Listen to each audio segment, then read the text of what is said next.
গর্ভে সফলভাবে বাচ্চা রোপিত হলে শরীরে কোন কোন স্থানে ব্যথা দেখা দিতে পারে এই বিষয়ে আজকে আমরা এই ভিডিওতে জানতে পারবো।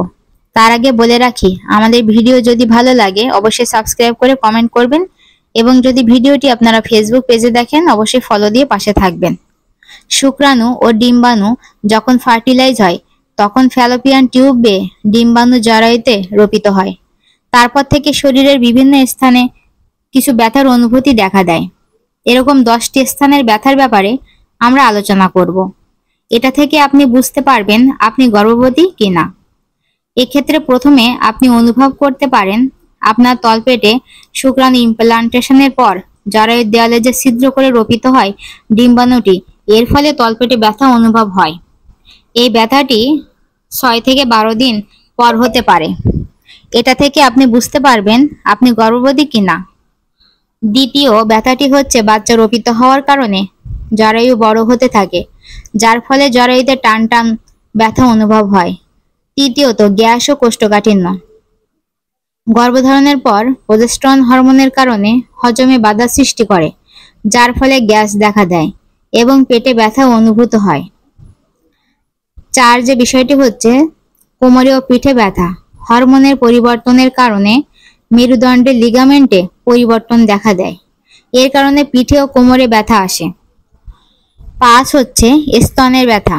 প্রজেস্টেরন হরমোনের বৃদ্ধির কারণে স্তন ফুলে যেতে পারে এবং শক্ত হয়ে যেতে পারে। এছাড়াও দুধ তৈরির প্রস্তুতি শুরু হয় গর্ভে বাচ্চা আসার কারণে, এর ফলে আপনার স্তনে ব্যথা অনুভব হয়ে থাকে। 6 হচ্ছে মাথা ব্যথা। বিভিন্ন হরমোনের তারতম্যের কারণে মাথা ব্যথা হয়ে থাকে গর্ভবতী মহিলাদের।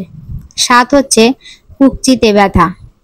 জরায়ু প্রসারণের কারণে লিগামেন্টের টান টান অনুভূত হয় এবং ব্যথা হয়ে থাকে। 8 হচ্ছে হাঁটু ও গোড়ালিতে ব্যথা। গর্ভে বাচ্চা আসার কারণে শরীর অনেক বেশি জল ধরে রাখে, যার ফলে জয়েন্টগুলো ফুলে যায় এবং ব্যথা সৃষ্টি হয়।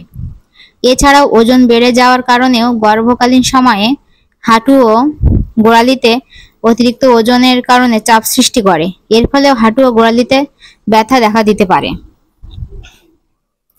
8 হচ্ছে গর্ভধারণের ফলে শরীরে রক্ত প্রবাহ বেড়ে যায় এবং নাকের রক্তনালীর উপর চাপ সৃষ্টি করে, যার ফলে নাক ফুলে যেয়ে ব্যথা আসে। 9 হচ্ছে দাঁতের মাড়িতে ব্যথা। গর্ভধারণের পর রক্ত প্রবাহ বেড়ে যায়। দাঁতের মাড়ি সংবেদনশীল হওয়ার কারণে দাঁতের মাড়ি ফুলে ব্যথা হতে পারে। এমনকি দাঁত ব্রাশ করার সময় হালকা রক্ত আসতেও পারে, তবে এটা স্বাভাবিক ব্যাপার। 10 নম্বর হচ্ছে পেশিতে ব্যথা। নারী গর্ভধারণের পর হরমোনের তারতম্যের কারণে ক্লান্ত অনুভব হয় এবং পেশিগুলোতে ব্যথা অনুভূত হতে পারে। এই ব্যথার অনুভূতিগুলো যদি আপনার ভেতরে থাকে তাহলে অবশ্যই মাসিক মিট যাওয়ার 5 দিন পর একটি কিট টেস্ট করা যেতে পারে। আজকে এই ছিল আমাদের আলোচনা। ভিডিওটি ভালো লাগলে অবশ্যই লাইক করবেন, কমেন্ট করবেন এবং পাশে থাকবেন। ধন্যবাদ।